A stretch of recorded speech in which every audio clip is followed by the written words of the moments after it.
Assalamualaikum warahmatullahi wabarakatuh. Hai, apa kabar semuanya? Kembali di sini saya akan berbicara tentang saham lagi ya. Di sini saya edukasi, bukan rekomendasi. Saham itu lembar-lembar kertas kepemilikan di sebuah perusahaan tatkala kita ikut andil bermodal di emiten-emiten saham yang ada di Bursa Efek Indonesia atau di bursa luar negeri, dan tatkala kita membeli melalui sekuritas baik di Indonesia maupun di luar negeri itu melalui sekuritas.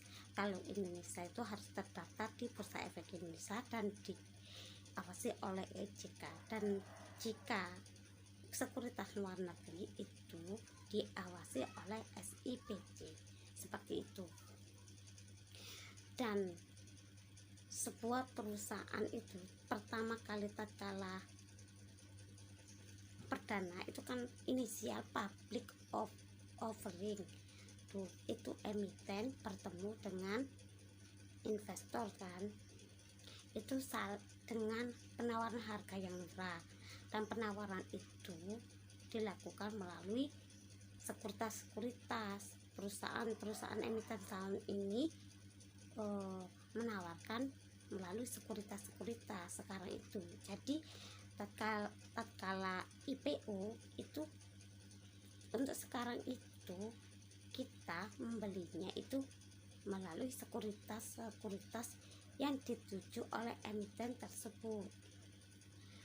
Dan setelah beberapa minggu kemudian barulah, setelah kan sudah harga pasti tuh, sudah nggak murah lagi kan, dan waktu IPO itu kan harga murah tapi harus membeli banyak tuh ya investor ya.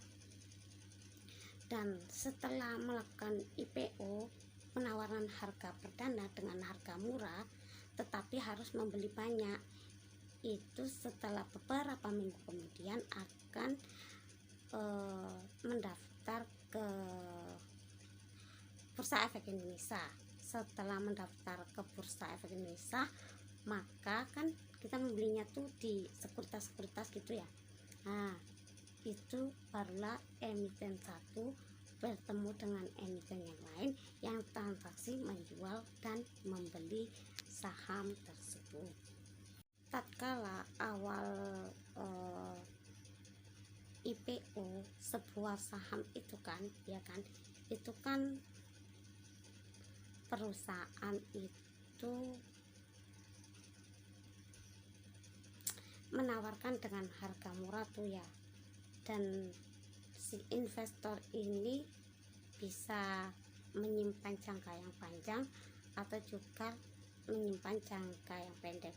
Yang pastinya seorang investor itu tatkala ikut andil bermodal di emiten itu mencari keuntungan, bukan untuk menguntungkan. Dan dilihat tuh, tatkala perusahaan tersebut mampu untuk mengembangkan usahanya, otomatis investor akan menyimpan jangka yang panjang di perusahaan tersebut. Akan tetapi tatkala emiten ini tidak mampu mengembangkan usahanya, semakin anjlok ya, investor tidak akan menyimpan uangnya di emiten tersebut. Tatkala kita ikut andil bermodal di emiten saham yang ada di Bursa Efek Indonesia itu kan, kita tuh kan namanya investor retail tuh ya. Jadi tatkala kita ada sebuah perusahaan yang baru daftar naik ke lantai bursa, jika kita belum tahu kualitas perusahaan tersebut ya, kita nggak usahlah terlalu ujuk-ujuk cepat beli yang banyak terus ujuk-ujuk kita ikut-ikutan.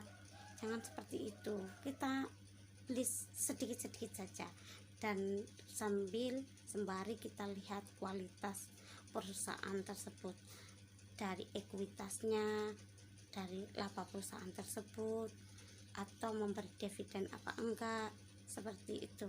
Jika memang kualitasnya bagus, seperti itu ya nggak masalah, kita simpan perlahan-lahan di perusahaan tersebut, asal bukan di sebuah